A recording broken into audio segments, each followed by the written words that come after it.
Hey, so this recording is actually for Friday, even though I'm doing it on Saturday morning.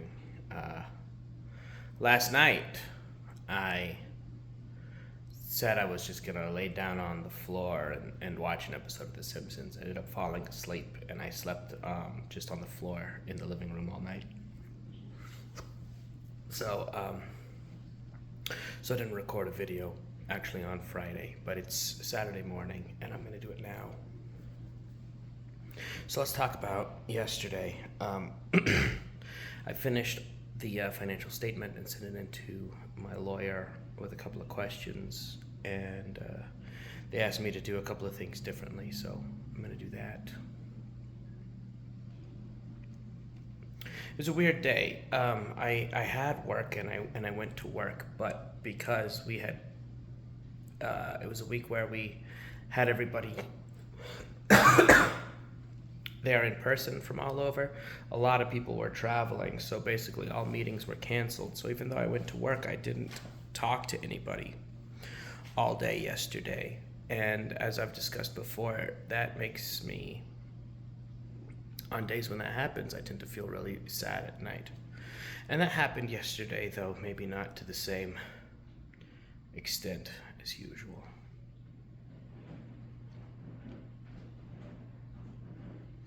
And I'm not sure what the difference was last night. I read another chapter in the book. Let me pick that up. I read another chapter on Friday in the book. This chapter was on, what was it on? Anger.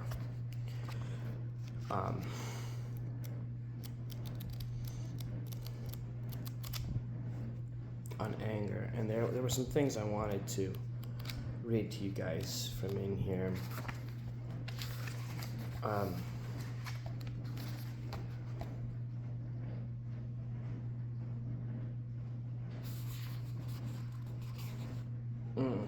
One of the things that Gabby told me at some point was that she thought I had an anger problem. She told me a couple of times. And I've taken a couple of anger management classes.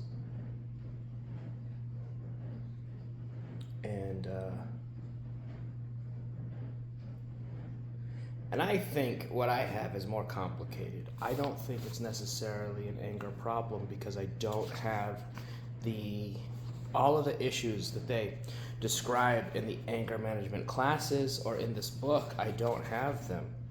People being angry and then like inflicting that anger on other people. I do not have that. Absolutely do not. I have not done anything with the intention of hurting somebody in, I don't know, maybe 15 years. I remember what it was. The last thing I did that I was like going to hurt, that I knew was going to hurt someone, and I did it to hurt them. And it was my little sister, Cece. She was pretty young, maybe 10 or so at the time. Maybe younger than that even, and I don't remember what she said, but she said something and it made me very angry, and I slapped her leg. And she cried, and I felt so horrible, and I should feel horrible about that.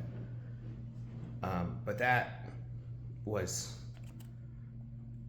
at least 15 years ago, I think, and I haven't done anything with the goal being to hurt someone since then. That was the last thing that I have done in my life that I was like, I'm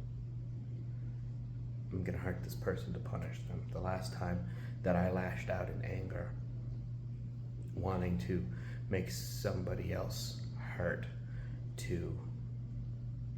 it was the last time I did anything where I wanted to make somebody else hurt. So I don't have those. What I do have, it says in this chapter that we tend to learn expressions of anger from our parents. I am a yeller. I will yell and scream when I am very angry, and some often just like at nothing.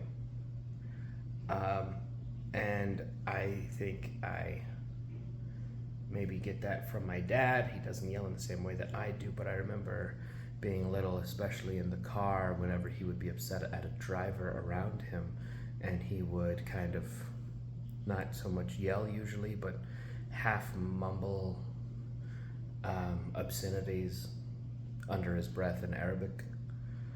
Not always under his breath. Sometimes he'd say them, sometimes he would shout them, but yeah, and I do that also. When driving, but also in other situations too, where something happens and I express my emotions about it by cussing at nothing in particular. So I definitely have that, and I do yell, which I know when I was little, both my parents yelled when they were fighting. For me, a lot of the time, the yelling is more like, when I yell in an argument, this is typically what I'm thinking. I'm thinking, I said this and they don't seem to have heard it or paid attention to it, so I'm going to say it louder, and I'm going to say it louder, and I'm going to keep saying what I have to say louder until they acknowledge it. And it's a bit of a cop-out to say that if they would just acknowledge it earlier, that I wouldn't yell ever. That is a cop-out, but at the same time, it's not necessarily untrue. So that's the trade-off there. The trade-off is if I'm not supposed to yell, then there needs to be some other way for me to get people to acknowledge what I'm saying whenever I'm arguing with them. And Gabby and I had this problem throughout our relationship, where an argument would start with me saying something, trying to say it in the friendliest, softest manner, and she would either ignore it or just try to change the subject, and so I would say it again, and it would kind of build up from there until I was yelling, and the thing that I would end up yelling, every argument that we had basically was, why are you not listening to me? Why will you not acknowledge what I'm saying?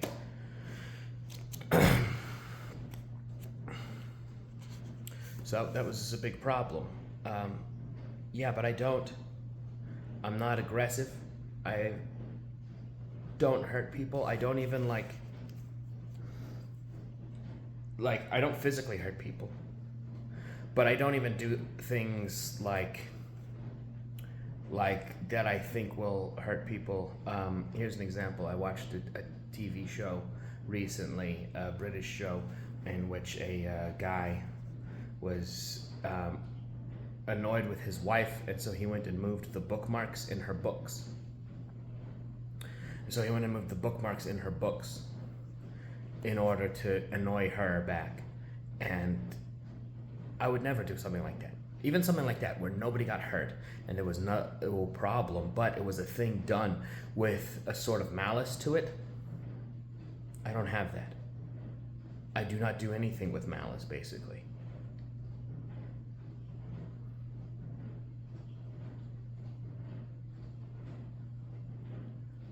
Yeah, I think what Gabby saw as an anger problem was really her own interpretation of what was happening. This is what I think, and I think this after reading a bunch of stuff. Gabby has told me many times that she tried to be more or less invisible growing up. She said she doesn't remember a time when her parents talked to her, right? And so she would try to be invisible or not be, she would try to be invisible, right? Not be seen or interacted with in order to avoid, being in trouble or anything. So I suspect that her thinking that I have a really bad anger problem is at least partially caused by that. By me saying that I'm not going to allow her to be invisible. I'm not going to allow her to ignore problems. And if I have to say them louder, if I have to yell about it, if I have to make sure that nothing about this is invisible, then I'm going to do it. And so I think she interprets that as aggressive and violent, and it's not. It's just not. That is an interpretation problem on her part, not an action problem on mine. In this book and in the anger management classes, they list yelling as one of the constructive ways to express your anger. So if yelling is a constructive way to express your anger, then it cannot also be a sign that you have an anger management problem. It can't be. Now, do things sometimes get worse? Anger for me is often masking fear or anxiety. So yeah, I'll be angry and I'll express it as yelling, but what I'm really feeling is like a deep sense of despair. And so that despair sometimes means,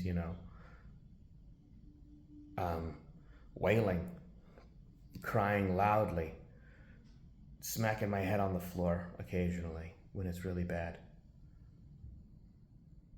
But that's not anger, that's despair. I have a despair problem.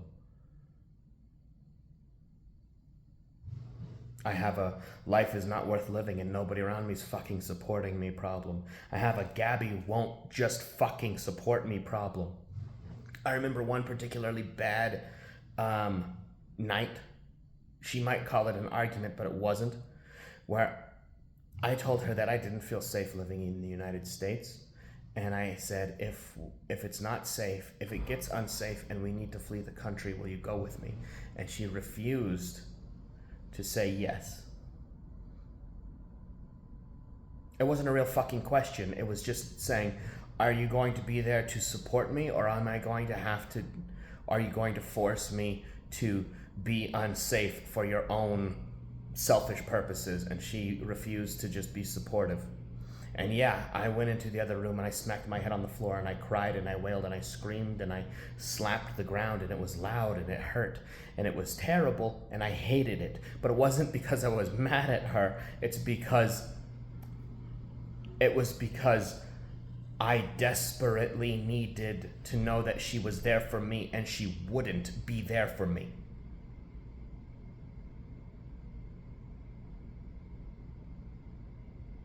The reaction was my fault, but the circumstances that spurned that reaction were hers. Both of those things are true. It doesn't let either of us off the hook. It doesn't blame her for what I did, but it does blame her for her role in how I felt. Thinking that you don't have an obligation to the people around you, to everyone around you, especially people that you are in a committed relationship to, people that you are fucking married to, you have a million obligations to. And one of those is that you are supportive of them. If you are not supportive of them, then you are the one who is failing your marriage. It is not the other person's fault that you are not being supportive. I feel very strongly about this. I'm speaking with an assertive anger right now, as the book says. Gabby was a failure as a wife in many ways. I love her very much. I desperately want to stay married to her, and I want to be with her, and I loved being with her. But she was a failure as a partner because she refused to support me. I asked very little, and she refused to support me. All of that I ever asked for her was to choose me over other things. That's it. If we can't make our house payments, I would tell her that I was afraid that if we couldn't make our house payments, she would leave me. And she wouldn't fucking support me in that. She wouldn't say, no, I'm not gonna leave you. She would say, oh, we're gonna make our house payments. I would say, but what if we can't? Because we had no money. We were missing house payments at the time when that was happening. I would say, like I said, if things aren't safe here, and I need to leave the country, will you come with me? And she would refuse to do that. That is a failure as a partner.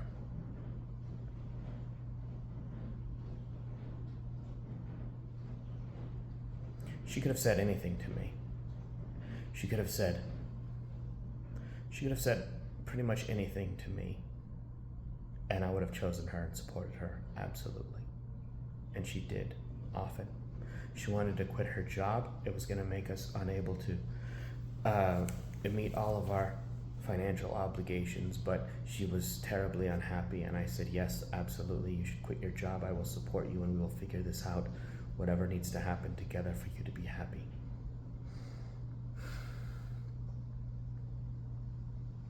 I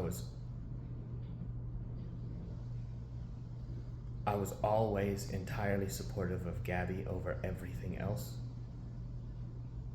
and I will remain supportive of her indefinitely. I may not always be able to put her first from now on, especially if we're divorced and I eventually enter into another relationship. I may not be able to put Gabby first, but I will always be supportive of her if she comes to me with some problem.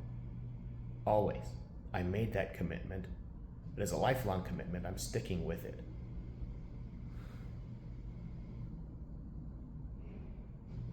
And I wish that she would feel the same. I wish that she would have felt the same. I wish that she would have acknowledged that she was as committed to me as I was to her. We both made the same vows. We both made the same promises. We were both in the same marriage. But to her, that meant much less than it did to me.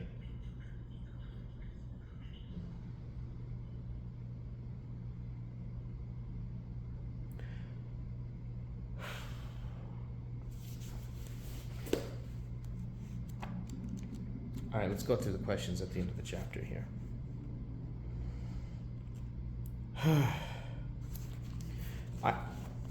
I can communicate with my former love partner in a calm and rational manner. Absolutely. I always have been able to. I always will be able to, as long as she communicates with me. Then we'll have no problem.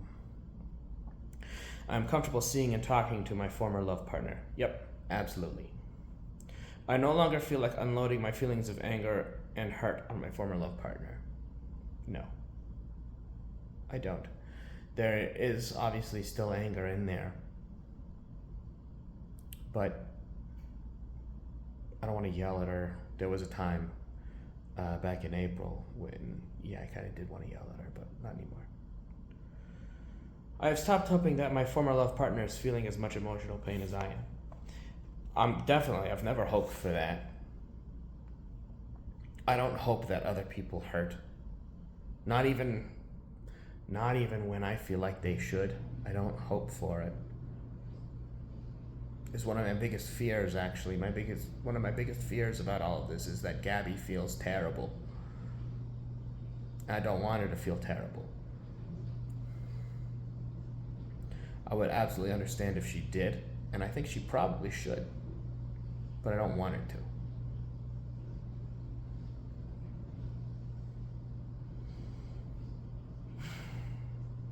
I no longer feel so angry at my former love partner. No, not as much, no. It is not important anymore that my family, friends, and associates be on my side rather than on my former love partner's side. Here's the deal with that. I am on my own side. I know right from wrong, and I know what I have done, and I know where I am. And if other people disagree with that, they're wrong, not me. Okay. I have outgrown the need to get even with my former love partner for hurting me. I haven't felt that the need to get even, the need to hurt somebody, like I said.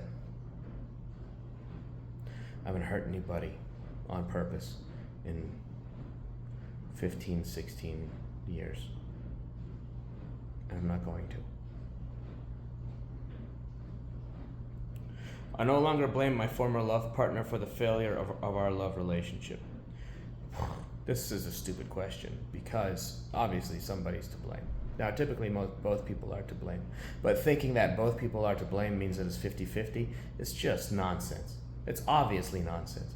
If I had to place blame on the end of our love relationship, I would say I would give Gabby probably 70% and I would take the other 30, because I know that I did some things that were not great. I know that I haven't not always easy to live with, but I know that Gabby is a failure as a partner, as I said, because she refused to be supportive. She didn't say she was sorry. She refused to communicate. The story of the decline of our relationship, okay, is the story of me begging her to work on things and her refusing to do any better. I doubt she sees it that way, but hopefully she can find a counselor or somebody who's going to be straight with her and tell her that she was the majority of the problem. Her refusal to communicate and cooperate and be supportive is the majority of the problem that we faced as a couple. Okay. I have stopped trying to hurt my former love partner by letting him or her know how much I hurt emotionally. I'm not trying to hurt anybody. I think people should know that their actions have consequences and they should know what those consequences are. Absolutely. Every time.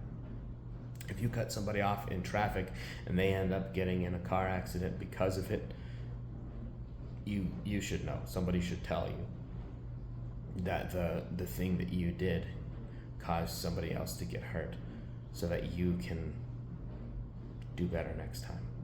So people should know, but I don't want to hurt anybody. I have overcome my anger and have begun to accept the things my former love partner has been doing. I mean, I accept them. It's hard to see them happening. When Gabby was refusing to apologize, when she was decidedly not supportive, when she was actively sabotaging our relationship by refusing to communicate, it's hard to really recognize those as they were happening. But I had an idea that they were happening while they were happening, which is why I don't think I'm rewriting history at this point. I think I'm just filling it out. I'm just acknowledging the depth of what she was doing. It seemed like small annoyances at the time, or like things that like I wasn't sure how to bring up, so I never brought them up. But I knew they were happening. I just didn't see how bad it was. I'm expressing my anger in a positive manner that is not destructive to me or those around me. I mean, I try. I don't know. People seem to disagree on what a positive manner is. Here's what I think most people think about positive manner. If it's something they don't want you to do, obviously it's a terrible manner and you have an anger management problem. So, yeah, as long as people don't give a shit, that's what positive means. I am able to admit it when I feel angry rather than denying my angry feelings. Always. Always happy. I understand the emotional blocks that have kept me from expressing anger in a positive manner. Yeah, and kind of the one that I said is that there is no such thing as a positive manner. A positive manner is whatever the people around you want you to do, and anything they don't want you to do is a negative manner. All right, so there is no such thing as a positive manner. So the blocks, more often than anything, for me, the emotional blocks that keep me from expressing my anger in a positive manner are that the people around me don't want me to be angry. So there is no such thing as a positive manner. Okay. I am able to express my anger constructively rather than venting it inappropriately. I don't know what this means.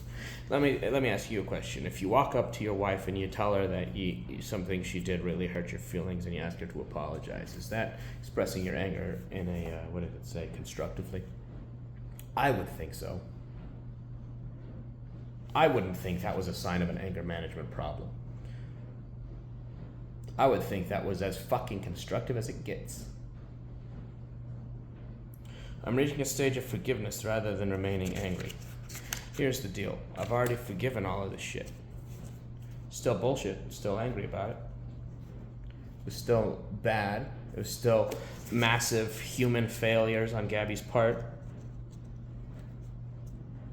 But yeah, I absolutely forgive all of it.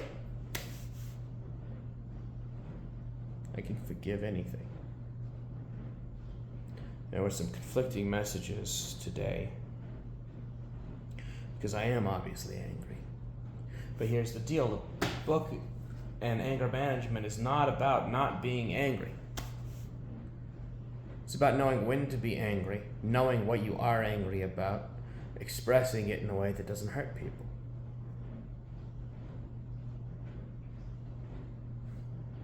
I'm a fucking master at all of that shit.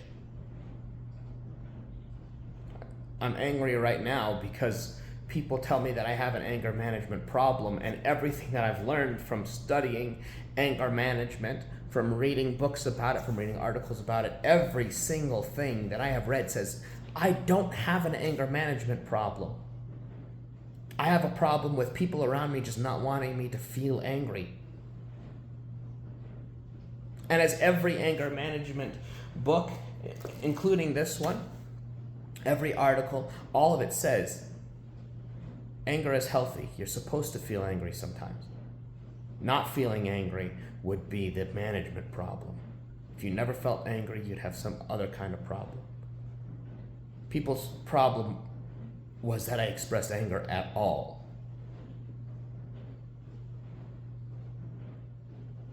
And that's their problem. That's not a problem with me. That's their own thing. All right, I'll see you later tonight.